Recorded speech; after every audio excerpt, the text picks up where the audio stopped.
अस्सलाम वालेकुम स्टूडेंट्स। उम्मीद है कि आप खैरियत से होंगे। आज हम सेकेंड ईयर ऑर्गेनिक केमिस्ट्री में चैप्टर नंबर 6 स्टार्ट करेंगे। बहुत सिंपल सा ये चैप्टर है, ज़्यादातर इसमें थ्योरेटिकल टॉपिक हैं और इसमें बेसिक कॉन्सेप्ट्स हैं कुछ ऑर्गेनिक केमिस्ट्री के, जिसको हम यहाँ पर वन बाय वन लेक्चर्स में डिस्कस करेंगे। फर्स्ट ऑफ ऑल जो हम इसकी जो बेसिक जो थीम है ऑर्गेनिक केमिस्ट्री के कंपाउंड्स की, वो हम यहाँ पर डिस्कस करेंगे। एक छोटी सी टर्म हम इस्तेमाल करते हैं ज़्यादातर, जिसका नाम है वाइटल फोर्स, और इसी वाइटल फोर्स से एक थ्योरी बनाई गई है जिसे हम बोलते हैं वाइटल फोर्स थ्योरी। बेसिकली बेटा इसमें कॉन्सेप्ट ये दिया गया है कि पहले जब इतनी ज़्यादा स्टडीज़ और इतनी ज़्यादा नॉलेज और साइंस की अवेयरनेस नहीं थी, उस वक्त हम ये कंसीडर करते थे कि जो ऑर्गेनिक कंपाउंड्स होते हैं वो सिर्फ और सिर्फ इनऑर्गेनिक कंपाउंड से वजूद में आते हैं, या यूँ कह लीजिए कि जो ऑर्गेनिक कंपाउंड्स हैं वो सिर्फ और सिर्फ लिविंग मटेरियल से वजूद में आते हैं।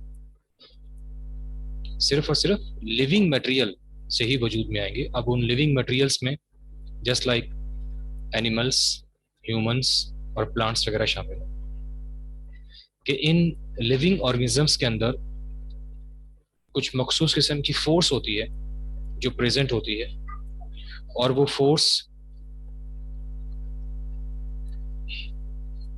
जो फोर्स होती है वही डिफरेंट टाइप के ऑर्गेनिक मटेरियल्स को प्रोड्यूस करती है।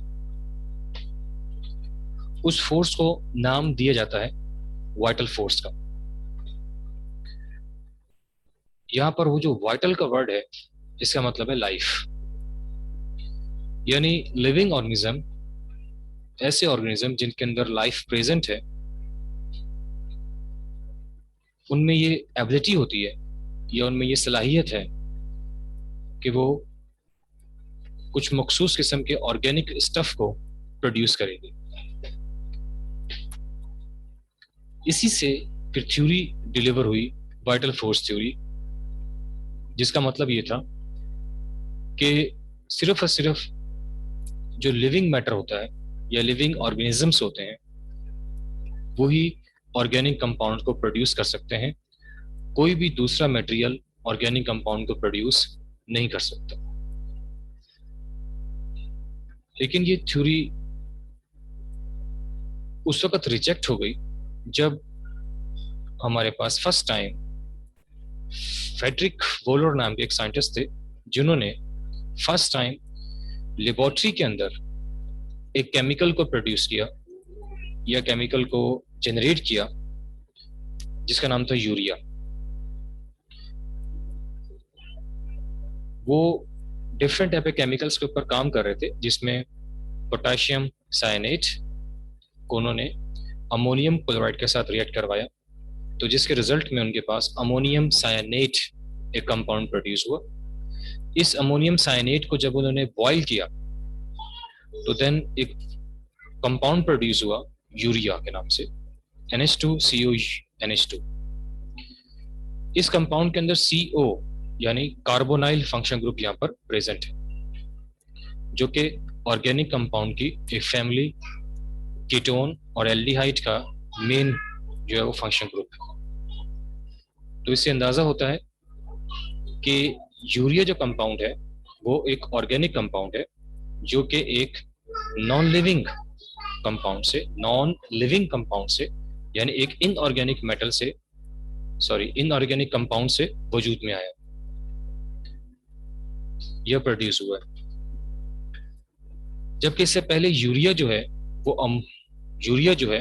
वो ह्यूमंस और एनिमल्स में प्रेजेंट होता था। तो यहां से ये बात क्लियर हो गई कि जो ऑर्गेनिक स्टफ होता है या ऑर्गेनिक कंपाउंड्स होते हैं वो सिर्फ और सिर्फ लिविंग थिंग से प्रोड्यूस नहीं होते, बल्कि नॉन लिविंग से भी प्रोड्यूस हो सकते हैं। तो वोलर वो साइंटिस्ट थे जिन्होंने first time vital force theory को रिजेक्ट किया behalf of the urea compound. Urea compound की प्रोडक्शन की बिहाफ पर उन्होंने इसको रिजेक्ट किया कि जब यूरिया जो है, जो लिविंग थिंग्स से वजूद में था या प्रोड्यूस होता था, वो नॉर्मल या नॉन लिविंग कंपाउंड से प्रोड्यूस हो सकता है, तो डिफरेंट टाइप के दूसरे कंपाउंड भी प्रोड्यूस हो सकते हैं। और इसके बाद डेफिनेटली बेशुमार ऐसे ऑर्गेनिक कंपाउंड्स सामने आए जो कि डिफरेंट टाइप के नॉन लिविंग मटेरियल से वजूद में आते हैं या उससे हम प्रोड्यूस कर सकते हैं। तो यहाँ पर मेन चीज है vital force theory, vital force and first organic compound जो लेबोरेटरी में हम लोगों ने प्रिपेयर किया। वाइटल फोर्स का मतलब वो फोर्स जो लिविंग ऑर्गेनिजम्स के अंदर प्रेजेंट होती है, जिसके अंदर ये एबिलिटी होती है कि वो डिफरेंट टाइप के ऑर्गेनिक कंपाउंड को प्रोड्यूस कर सकती है। और वाइटल फोर्स थ्योरी भी यही है कि लिविंग थिंग्स के अंदर ये एबिलिटी है कि वो ऑर्गेनिक कंपाउंड को प्रोड्यूस कर सकते हैं, और सिर्फ ऑर्गेनिक कंपाउंड लिविंग थिंग्स से ही प्रोड्यूस होते हैं। वोलर वो फर्स्ट साइंटिस्ट थे जिन्होंने यूरिया को एक नॉन लिविंग मटेरियल से प्रोड्यूस किया और ये फाइनलाइज किया कि ऑर्गेनिक कंपाउंड जो है वो नॉन लिविंग मटेरियल से प्रोड्यूस हो सकता है। इसके बाद जो नेक्स्ट हमारे पास मेन टॉपिक है वो है resources of the organic compound. कि ऑर्गेनिक कंपाउंड में अगर हम बात करें तो हम मानते हैं कि ऑर्गेनिक कंपाउंड को हम डिफरेंट टाइप के नॉन लिविंग मटेरियल से प्रोड्यूस कर सकते हैं और लेबोरेटरी में डेफिनेटली प्रोड्यूस कर सकते हैं। लेकिन हम यहाँ बात करेंगे नेचुरल रिसोर्सेज की, नेचुरली तौर पर ऑर्गेनिक कंपाउंड हमें कहाँ से मिलता है। तो नेचुरली तौर पर अगर देखा जाए कंपाउंड, ऑर्गेनिक कंपाउंड्स को देखा जाए तो उसको हम लोग यूँ समझ लीजिए कि दो हिस्सों में डिवाइड कर देते हैं, living things and non living things. तो नेचुरल जो रिसोर्सेज हैं वो दो तरह की हैं, लिविंग भी हैं और नॉन लिविंग भी। नेचुरली तौर पर जो ऑर्गेनिक कंपाउंड है वो प्लांट्स और एनिमल से नॉर्मली हम हासिल करते हैं। ये थ्योरी की शुरू की जो थ्योरीज है उससे हमें पता लगता है, और आज भी हम ऐसा करते हैं कि डिफरेंट टाइप के जो प्लांट्स हैं उसमें बेशुमार ऐसे कंपाउंड्स हैं जो कि ऑर्गेनिक स्टफ हैं, ऑर्गेनिक कंपाउंड्स हैं, और लेकिन हम उनको प्लांट से हासिल करते हैं। जस्ट लाइक जैसे एग्जांपल जो चंद कंपाउंड्स के नाम जैसे दिए गए हैं, कार्बोहाइड्रेट्स है, फैट्स है, प्रोटीन्स वगैरह हैं, तो ये ऐसे कंपाउंड्स हैं जो कि हम प्लांट से हम हासिल करते हैं। तो डेफिनेटली प्लांट जो है वो एक मेन रिसोर्स है या मेन सोर्स है ऑर्गेनिक कंपाउंड की। इसी तरह एनिमल्स में भी हम लोग डिफरेंट टाइप के ऑर्गेनिक कंपाउंड्स एनिमल से भी हासिल करते हैं, जिसमें जैसे एग्जांपल जैसे यूरिया है, प्रोटीन है, विटामिन है, फैट्स है, कार्बोहाइड्रेट्स है, तो हम यहाँ से एनिमल से भी इसको हासिल करते हैं। तो प्लांट्स और एनिमल्स सिंपल और बेसिक सोर्सेस हैं ऑर्गेनिक कंपाउंड्स की, जो कि हम डेफिनेटली इन दोनों सोर्सेस से हम डिफरेंट टाइप के ऑर्गेनिक कंपाउंड्स को हासिल करते हैं। इसके अलावा नॉन लिविंग चीजों में अगर देखा जाए तो सबसे जो टॉप के ऊपर जो शायद हमारे पास आता है वो होता है कोल, जिसे हम लोग कोयला भी बोल सकते हैं।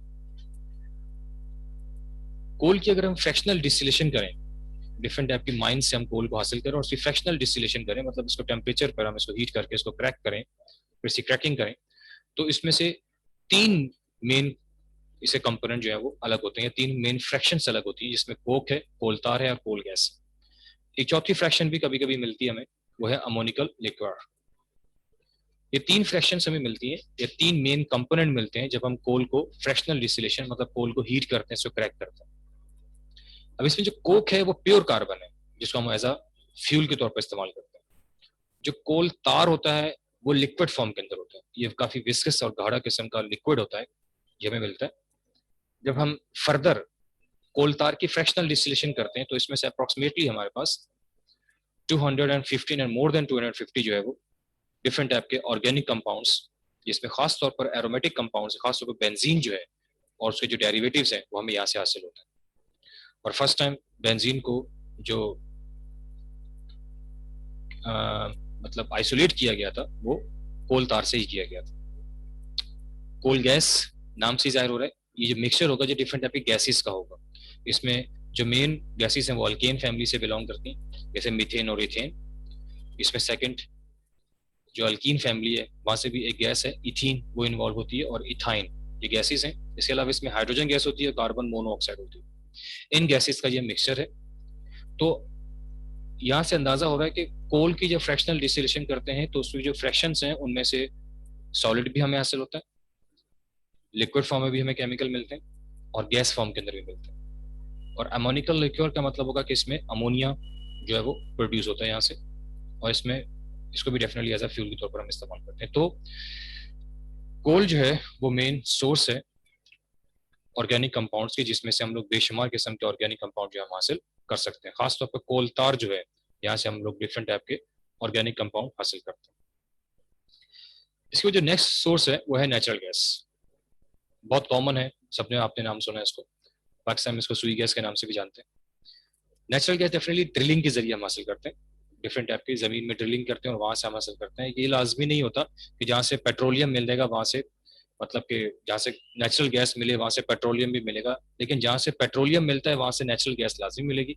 लेकिन ये कोई शर्त नहीं होती कि जहाँ से नेचुरल गैस हमें मिले वहां पर पेट्रोलियम भी हो। पेट्रोलियम एक अलग चीज है और नेचुरल गैस एक अलग चीज है। नेचुरल गैस के जो मेन कंपोनेंट हैं, वो उसकी जो मेन गैसेज हैं आपकी अल्केन फैमिली की, इनिशियल जो 4 मेंबर्स हैं वो है मीथेन, इथेन, प्रोपेन, ब्यूटेन।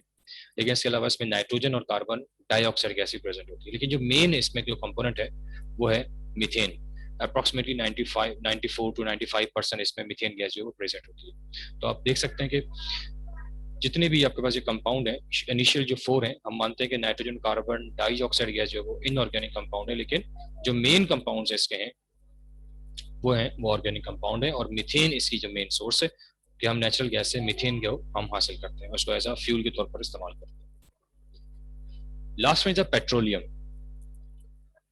इसमें पेट्रा का मतलब रॉक होता है और ओलियम का मतलब ऑयल होता है, मतलब रॉक ऑयल कहते हैं इसको, ब्लैक डायमंड के नाम से भी इसको जानते हैं।